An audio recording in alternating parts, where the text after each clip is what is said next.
وأوحينا إلى أم موسى أن أرضعيه فإذا خفت عليه فألقيه في اليم ولا تخافي ولا تحزني إنا رادوه إليك وجاعلوه من المرسلين. أعوذ بالله من الشيطان الرجيم. بسم الله الرحمن الرحيم. فسقى لهما ثم تولى إلى الظل فقال رب إني لما أنزلت إلي من خير فقير. صدق الله العظيم. So yes, we concluded, left you in suspense, left you on a cliff to say what happened from here. We concluded the segment by saying the two girls standing there modestly, bashful. Sayyidina Musa asked them the reason why they would stand aside and aloof. And they said that we cannot go in there when the shepherds are there. And the scholars say because obviously they were men and we cannot rub shoulders. This was their modesty. And of course the beauty of a woman is modesty. When Allah describes the damsels of paradise, Allah says, وَعِنْدَهُمْ قَاصِرَاتُ الطَّرْفِ أَتْرَابٍ هَذَا مَا تُوعَدُونَ لِيَوْمِ الْحِسَابِ إِنَّ هَذَا لَرِزْقُنَا مَا لَهُ مِن نَفَادٍ. وَعِنْدَهُمْ, and the dwellers of Jannah, may Allah make us from amongst them, would have these damsels, قَاصِرَاتُ الطَّرْفِ, who would be modest in their gaze. And one tafsir I read is so amazing, and I'm just having a flashback of it now, that these women's gazes will be modest and their beauty would be so stunning that it would actually make the gazes of their husbands also modest, meaning it would drop their gazes down as well. They will be mesmerized by the beauty of these damsels and these spouses. Allah subhanahu wa ta'ala says, مَقْصُورَاتٌ فِي الْخِيَامِ, well guarded in their pavilions. خيرات حسان, خيرات الأخلاق, حسان الوجوه, striking in their character and striking in their appearance and sublime in their character. لم يطمثهن إنس قبلهم ولا جان, and they will not be deflowered by any human or jinn before that. Often when the topic comes about of the damsels of Jannah, and of course Allah describes it, right? كواعب أترابا, they would have well-developed chest and breast. And this is the verse of the Quran, atraba, of equal age. أنشأناهن إنشاء, we have created them. فجعلناهن أبكارا, they would be virgins. عربا أترابا لأصحاب اليمين. And naturally, commonly, often, a sister would ask, and what is there in Jannah for me? My sister, I say this here, Allah has promised that you will be happy. Leave that surprise and wait and see how Allah satisfies you. وَلَكُمْ فِيهَا مَا تَشْتَهِي أَنفُسُكُمْ. And for you in Jannah is what you yearn for, what you pine for, what you crave for, what you incline for. وَلَكُمْ فِيهَا مَا تَدَّعُونَ. And in Jannah is whatever you demand and ask. So rest assured, there will be no shortage, no deficiency, no lack of anything. So I was saying the beauty of a woman, of course, is modesty. Ya ukhti la tarfa'i anki al-khimara fatandami suni jamalaki in aradti karama.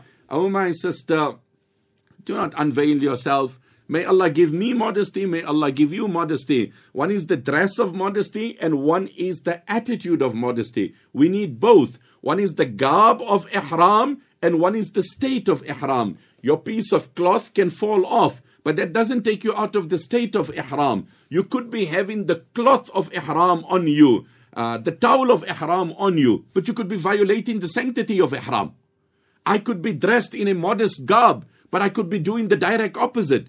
So we need to complement both. We need the dress of modesty and we need the behavior of modesty. And when it comes to dressing,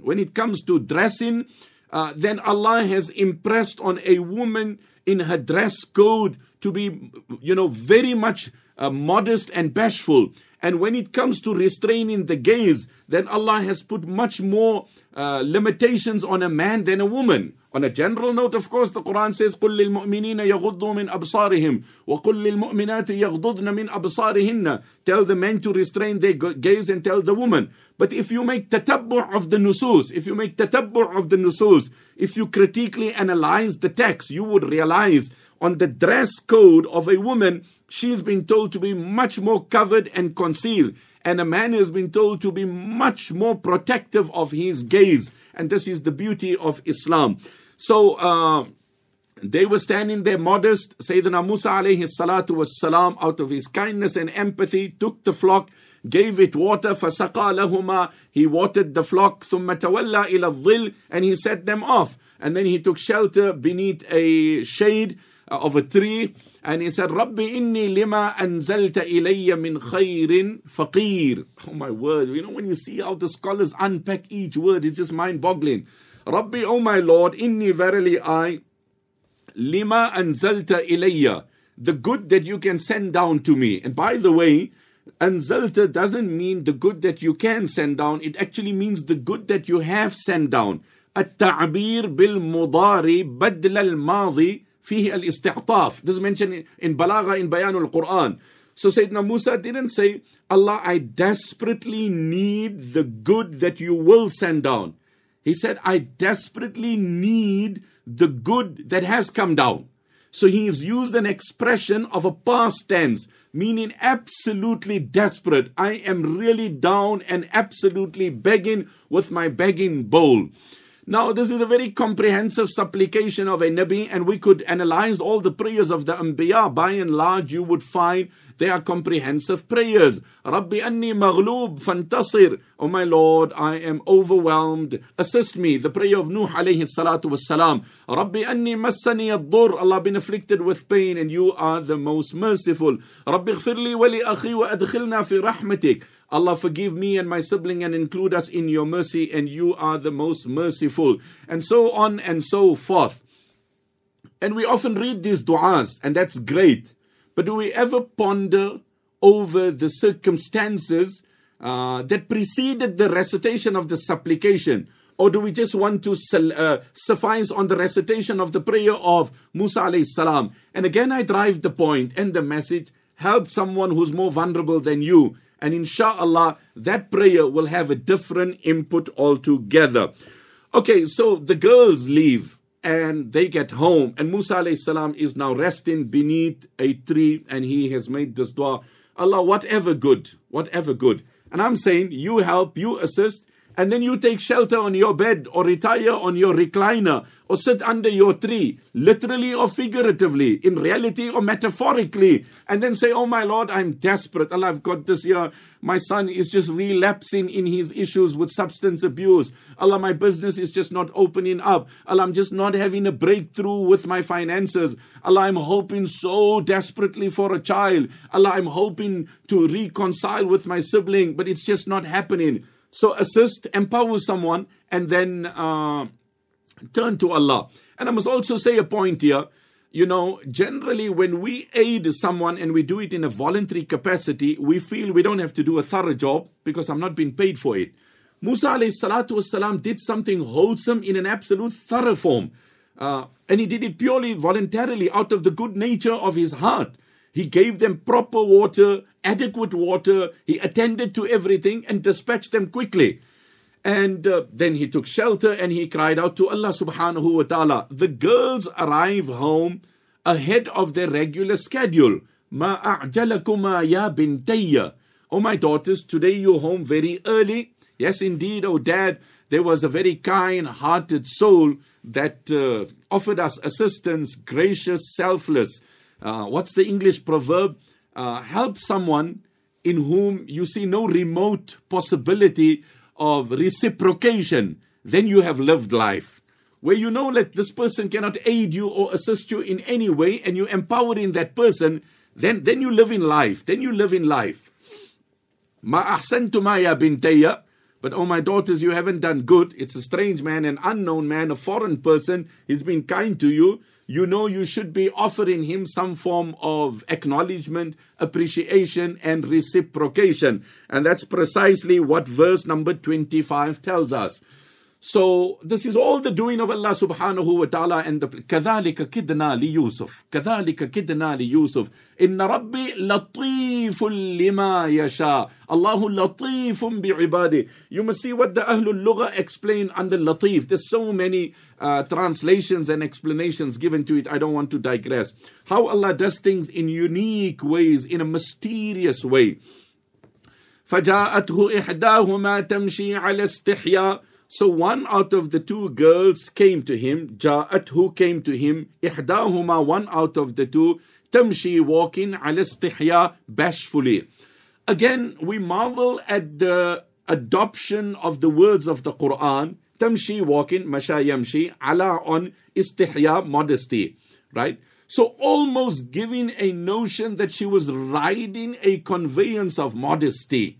تمشي على استحياء. قائلة بثوبها على وجهها, having covered herself. The walk was so modest, was so bashful. Al-haya'u shu'batun min al-iman. Modesty is a branch of iman. When you've lost modesty, fasna' ma shi'ta, al-amr bima'na al-khabar, then there's nothing to stop you from doing anything, because modesty is that natural deterrent which Mother Nature has instilled in us intrinsically to protect us against wrong and evil. But once you've violated and broken that, now you're going to do anything. You're going to be, flamboyant. You're going to be brazen. You're going to be blatant. You're just going to deliberately do things, provoke things, because there is no modesty. And one great scholar said, as Muslims, we do everything. We have weddings, we have funerals, we have functions, we have get-togethers. The only difference is that we do it with modesty and simplicity. Well, this is how we ought to do it. How often you would see non-Muslims will be blown away by the funeral of a Muslim ruler, king or monarch. Wow, your funerals are so amazing. I've been intrigued, so simple. It's not an expensive affair. Elsewhere, the undertakers charge an arm and a leg. The very people who we attract to the beauty of Islam by the simplicity of our funerals, what do we do to them when it comes to our weddings and our functions? We drive them away from the deen. Okay, so verse number 25. فَجَاءَتْهُ إِحْدَاهُمَا تَمْشِي عَلَى اسْتِحْيَاءٍ. One of them come walking. عَلَى اسْتِحْيَاءٍ, with modesty, with bashfulness. قالت, she says, إِنَّ أَبِي, verily my dad, يَدْعُوكَ, is calling you, لِيَجْزِيَكَ أَجْرَ مَا سَقَيْتَ لَنَا, to compensate you for the kindness of giving our flock water. Now again, let's see what the scholars write. She comes out, she addresses in a very modest way. There is interaction, there is communication, but it is purely respectful, bashful, modest, platonic. Inna abi yad'uka, verily my dad is calling you, liyajziyaka ajra ma saqayta lana, to compensate you for the kindness that you have displayed. In Bayanul Quran, it is written under Masail al-Suluk, إن قبول العوض بعد العمل إذا لم يكن العمل للعوض لا ينافي الإخلاص. لا إله إلا الله. Are you listening, my brother? Are you following, my sister? Are you grasping, my young man? Are you comprehending, my daughter? إن قبول العوض بعد العمل إذا لم يكن العمل للعوض لا ينافي الإخلاص. To accept compensation for a kind gesture after the action has been done, when it was not motivated by compensation, does not go against the station of sincerity. It doesn't taint your sincerity. No, well, you did it so they can give you shelter. No, you did it for your goodwill, out of your kindness. قبول العوض بعد العمل إذا لم يكن العمل للعوض لا ينافي الإخلاص. When Sayyidina Musa did it, he didn't indicate to them in any way, well, I'm desperate, I'm alone here. In case if you know, please let me know. No, he did it purely. Now Allah is rewarding him, and this is not against the station of ikhlas. Deen is beautiful as it has been conveyed to us. Don't assume ikhlas to be what you assume it to be. What has been conveyed to us in the text of the Quran and Sunnah, this is wholesome.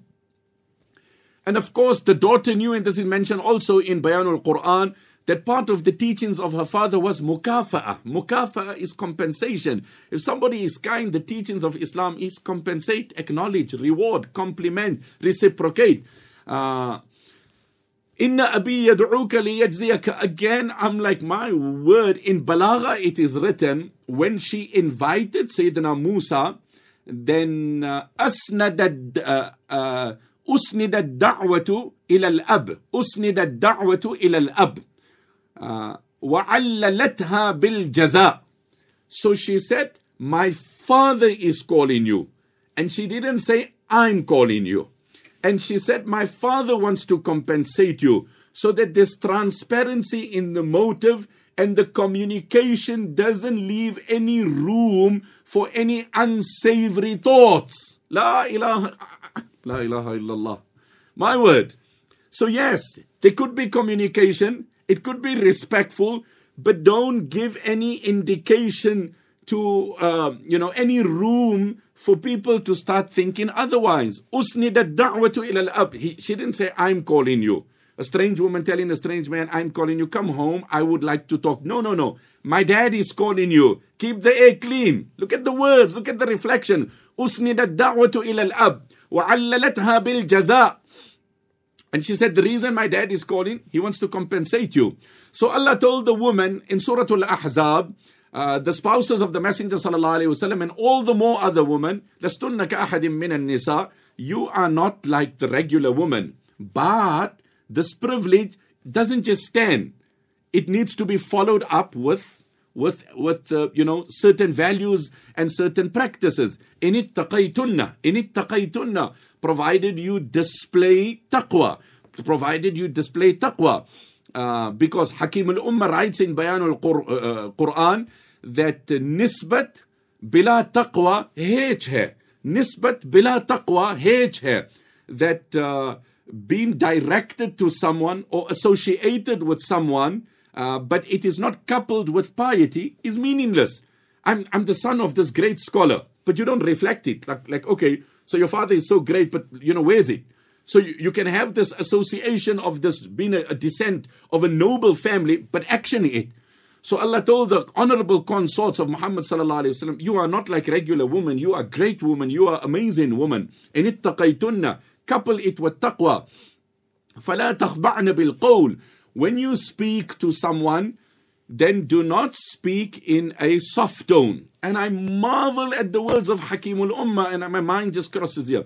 He says, فَلَا تَخْضَعْنَ بِالْقَوْلِ. Do not speak in a soft tone here. Does not mean that you do not, sweeten your voice. The prohibition is not on a woman when speaking to a strange man that do not sweeten your voice. He says that's a given. That's obvious. That's badhi. That it is forbidden, unlawful, incorrect, that you shouldn't sweeten your voice. Rather, the prohibition in the ayah, فَلَا تَخْضَعْنَ بِالْقَوْلِ, do not speak in a soft tone, means do not speak in your natural tone, because your very natural tone is sweet. And who can deny that? Who can deny that? The very natural tone of a woman is sweet. And yes, my sister, use that sweet, seductive tone for your spouse. Use that sweet, seductive tone for your husband. Just the call, the sweetness, the politeness, that itself would be a sense of stimulation to your spouse. But look at the qualifying statement of the Quran. This is Quran. This is divine. Let there not be sweetness in your tone, meaning your natural voice. وَقُلْنَ قَوْلًا مَعْرُوفًا. So let the tone, let the voice be somewhat gruff and hoarse and not sweet. But let the message be polite. Let the message be polite. Let the message be correct. قُلْنَ قَوْلًا مَعْرُوفًا. The words must be correct. Shouldn't be vulgar. Shouldn't be obscene. Shouldn't be immoral. But the tone should not be sweet and attractive. I just hope somebody is appreciating what I'm saying here. Okay, so Inna Abi Yad'uka liyajziyaka, we picked up on so many points here, right? That if somebody is affording you compensation, accept it. As long as it's not motivated by that, it's not against the station of Nabuwa. And then we also spoke about the fact that she kept it clear. My dad is calling you. Usnid ad-da'watu ila al-ab wa 'allalatha bil jaza.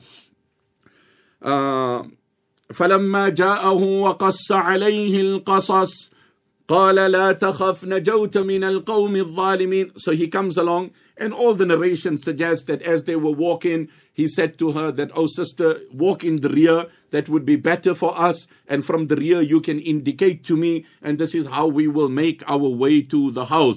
So from the rear, this daughter of this elderly man, who we will discover as the tale unfolds, gives her direction, and she is the coordinates, giving the navigation. He's following the instructions, and he arrives at the house of these two girls. He's received by this elderly, respectful man of this house, who says to him, La takhaf. After hearing his entire story and tale, don't fear. Najawta min al-qawm al-zalimin. Allah has granted you protection and deliverance from an oppressive people and nation. Let's wait and see. He has barely entered the house of this man to whom he has shown kindness to his daughters. What happens from here and what develops? Wait, keep your ears and eyes connected, and see how the tale unfolds in its most amazing form.